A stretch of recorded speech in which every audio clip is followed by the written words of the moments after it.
Oi, eu sou o Cypher e muito provavelmente eu não sou uma inteligência artificial simulando uma pessoa pra te prender no YouTube o máximo de tempo possível.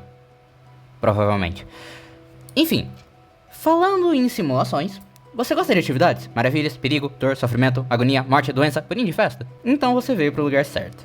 Porque hoje a gente vai falar um pouco sobre o incrível circo digital, ou Amazing Digital Circus se você for desses. Mas quem seria a gente? Ótima pergunta! Continuando. Essa websérie foi feita pelos estúdios Glitch, que também já fizeram uma outra série famosíssima chamada Murder Drones. Mas voltando ao circo digital, essa série estreou pela primeira vez aqui no YouTube há algumas semanas e já conseguiu uma fanbase e notoriedade admiráveis, sendo o conteúdo mais queridinho pela internet e pelo futuro próximo.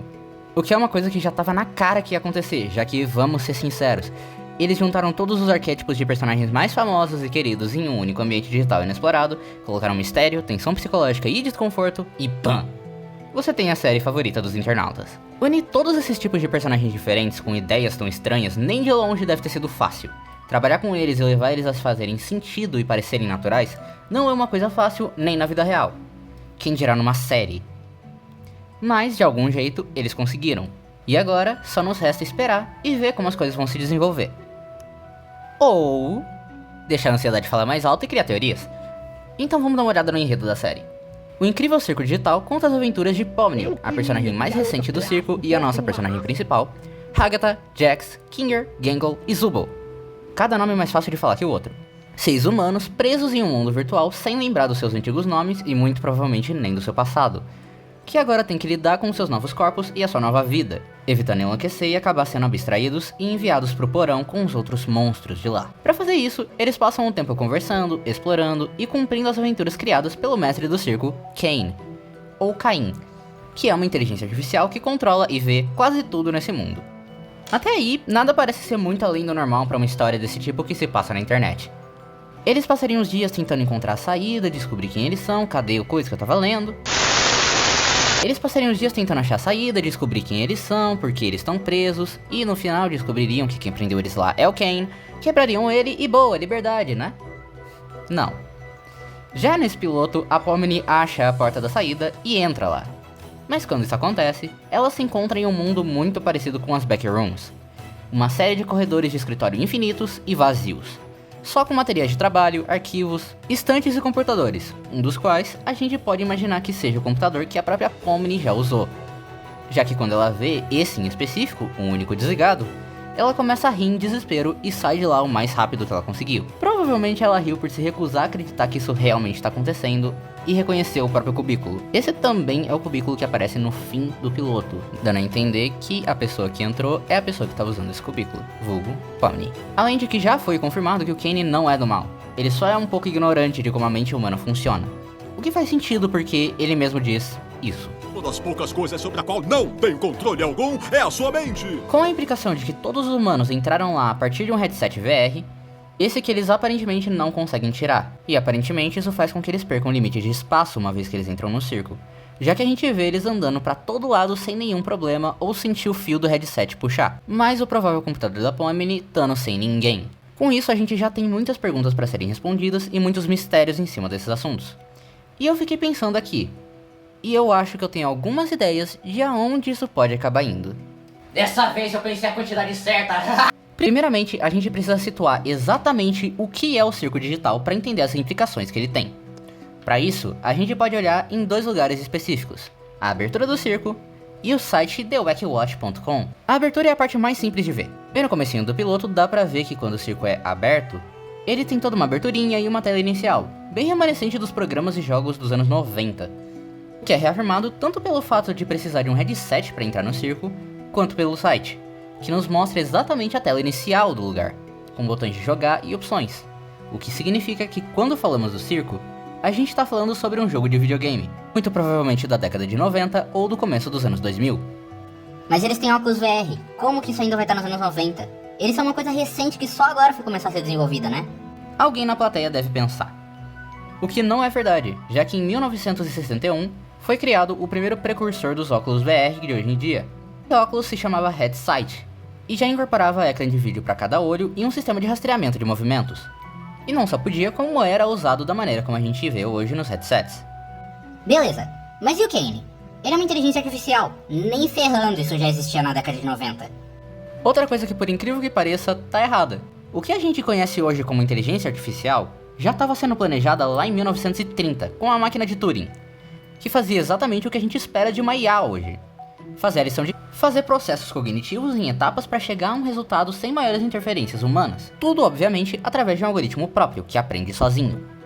Sem contar que em 1990, a época onde muito provavelmente a série se passa, o conceito de IA estava tendo um renascimento com a internet, onde ela começou a ser usada amplamente por várias empresas para desenvolver sistemas e ideias, já ficando habilidosas o bastante para poder processar grandes quantidades de dados rapidamente e trabalhar com essas quantidades. Mas chega de aula de história da tecnologia por hoje. Isso é uma teoria de Digital Circus. Bom, com isso a gente já sabe que tá tudo em ordem quando se trata da época e das capacidades que a gente tinha nesse momento. Mas o que tá acontecendo dentro do mundo virtual? Vamos lá que eu tenho algumas ideias. Como já deu pra perceber, o Circo Digital é um jogo de videogame com ideias muito inovadoras pra época, e que também, muito provavelmente, ainda tá em desenvolvimento, como dá pra presumir pelos bugs que acontecem durante todo o piloto e pela saída de emergência, que como o próprio Kenny disse, não tá terminada. O que significa que muito provavelmente os humanos que entram lá seriam os beta testers da empresa CIA, não essa. Algumas pessoas acham que o CIA poderia ser de Caim e Abel, mais conhecidos como o primeiro assassinato da história bíblica. Mas eu acho que eles não vão por esse caminho. O nome até pode ser esse mesmo, mas pela falta de simbologia religiosa no piloto, que é um episódio que serve exatamente para estabelecer ideias, personagens e conflitos principais de uma série, eu imagino que não seja alguma coisa baseada nisso. Do mesmo jeito que eu duvido que a premissa que a internet está criando tá errada. As teorias mais faladas pela internet são as de que os personagens seriam pessoas que foram sugadas para o mundo digital e presas, ou tiveram as suas consciências copiadas e coladas para dentro do mundo digital. Duas ideias que, apesar de fazerem sentido em algum nível, eu acho que estão erradas. Afinal, a gente só vê o mundo real no fim do episódio, e tudo que a gente vê é um computador ligado, provavelmente o computador da Pomni. E como eu já disse, o piloto estabelece todas as implicações principais da série. Então eu imagino que, se isso fosse uma coisa que realmente seria verdade e desenvolvida, a gente poderia ver mais alguns momentos da vida real. Como por exemplo, um momento onde a gente veria mais do mundo real e teria alguma ideia de como estão as coisas por lá. Tipo uma cena da Pomni pondo o headset no começo, ou um momento onde ela ficaria presa, ou ela iria para o mundo digital sendo tratada como uma coisa importante, ou que poderia virar algum tipo de complicação no futuro, aparecendo no meio ou até no fim do episódio. O que não seria alguma coisa fora do imaginável, já que a série não tem medo de mostrar os perigos eminentes desse mundo, como a abstração, que a gente já vai falar a respeito, e até a própria empresa da CIA, que provavelmente vai ser algum tipo de vilão da série, como dá pra ver pelo foco bizarro que é feito na logo da empresa. Já quanto à ideia de que as consciências foram copiadas e coladas, eu também acho isso bem improvável, muito pelas limitações da época, já que a série parece se prender bastante no que era possível e não na época. Durante todo o piloto, a gente vê que, apesar da aparência, o circo tem sim suas limitações muito bem reais. E ele até pode ser acessado por um headset e ter uma IA própria, mas ele continua sendo pequeno, interminado, em um computador antigo. Fora que, nem nos dias de hoje, a cópia de consciência humana e transferência para o mundo digital é possível. Quem dirá nos anos 90? Na minha visão, o verdadeiro plot twist da série vai ser uma coisa bem mais simples, mas que casa muito bem com a ideia de tensão e quebra psicológica com a qual o piloto trabalha. Os personagens seriam exatamente o que eles são: personagens. Elaborando melhor, se você voltar pro piloto, na cena em que a Pomni entra, em nenhum momento é dito que eles foram realmente presos ou alguma coisa do tipo, como se tivesse uma maneira de sair. Tudo o que a gente tem são implicações que vêm através do comentário do Jax e do desespero da Pomni quando ela lembra do headset, mas não consegue tirar. Mas presta bem atenção na frase que o Kenny diz, uma vez que ela entra no circo. Parece que um novo humano entrou nesta dimensão. Um novo humano entrou no mundo digital. Do mesmo jeito que você entra em um jogo quando você aperta o botão jogar. Em momento algum a gente tem alguma coisa que comprove ou que pelo menos estabeleça a ideia de que eles são realmente pessoas presas lá. Também dá pra ver que eles sentem tudo o que acontece no mundo digital. Fome, dor, cansaço, tudo. Eles são integrados no código do mundo digital e por isso sentem tudo o que acontece nele. Tanto que quando a Pomni vai pro vácuo, ela sofre uma enxurrada de informações e de dados. E parece começar a perder a consciência pra isso, como se ela estivesse virando uma com um vácuo. Tendo dito isso, por que eles são tratados como humanos e lembram de pelo menos pôr o headset então? Pela mesma razão que eles não lembram de nada antes do headset. Como eu já disse, cada um desses humanos são pessoas que testam o jogo para encontrar erros e problemas. Jogo esse que, pelo que a gente pode perceber com o piloto, é um jogo de aventuras interativas criadas pelo Kane, que pode muito bem testar as coisas sozinho. E todo jogo interativo tem que ter NPCs. Tá seguindo a minha lógica? Pelo sim, pelo não, aqui vai. Cada teste desses precisa de um personagem para ser usado pelo beta tester, e eu não acho que seria um absurdo que esses personagens novos sejam feitos também para serem usados como base para os NPCs novos do jogo. Ou até mesmo descarta a ideia dos beta testers, e eles podem ser até mesmo personagens criados por pessoas aleatórias na empresa simplesmente para criar personagens novos. Se você olhar nas portas dos quartos de todos os personagens que provavelmente abstraíram no passado, você vai ver que existe sim um padrão. Todos caem em alguma coisa próxima de um ninho de arquétipos. Palhaços, animais, brinquedos, afins. Só o Kinger que aparentemente teve uma única interação antes ou junto com ele, o que me faz imaginar que eles talvez sejam substituídos com o tempo. E muito provavelmente isso foi o que aconteceu com Kaufmo e a Pomni. Aproveitando o gancho, Kaufmo, um dos 6 personagens originais do grupo, chegando antes mesmo da Pomni, e o único personagem que até esse momento eu não tinha citado. Isso porque ele não aparece no piloto, pelo menos não da maneira convencional. Ele foi o antagonista do piloto e o nosso exemplo do que acontece quando um personagem abstrai, perdendo a cabeça indo atrás de uma saída e virando esse treco que tá na tela. Bem bonito ele, né? Mas eu tô trazendo ele só agora por 2 motivos.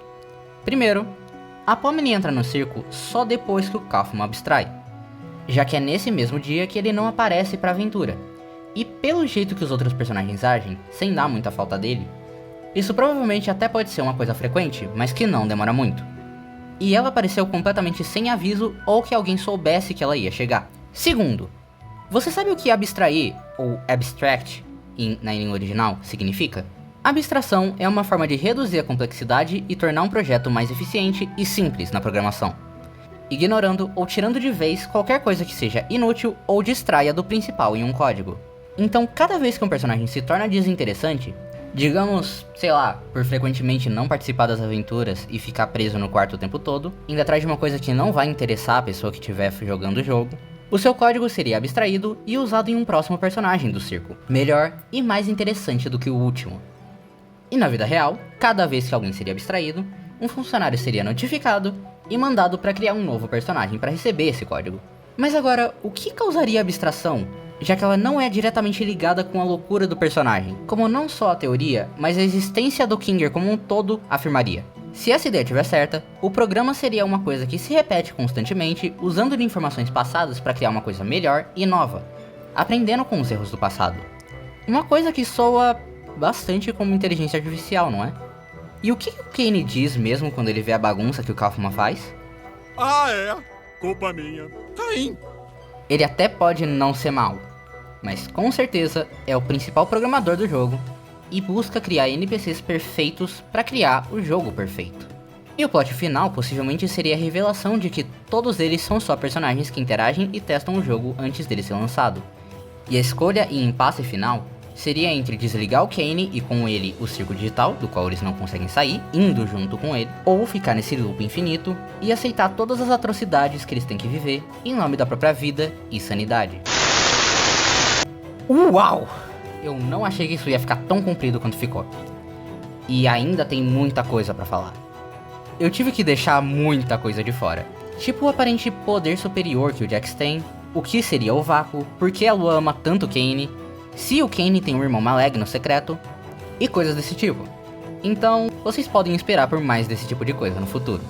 Só espero conseguir compactar um pouquinho mais essas ideias da próxima vez. Mas tá aí. Uma primeira teoria do que eu acho que tá acontecendo em Amazing Digital Circus. Eu espero que você tenha gostado. Aliás, você já assistiu o piloto?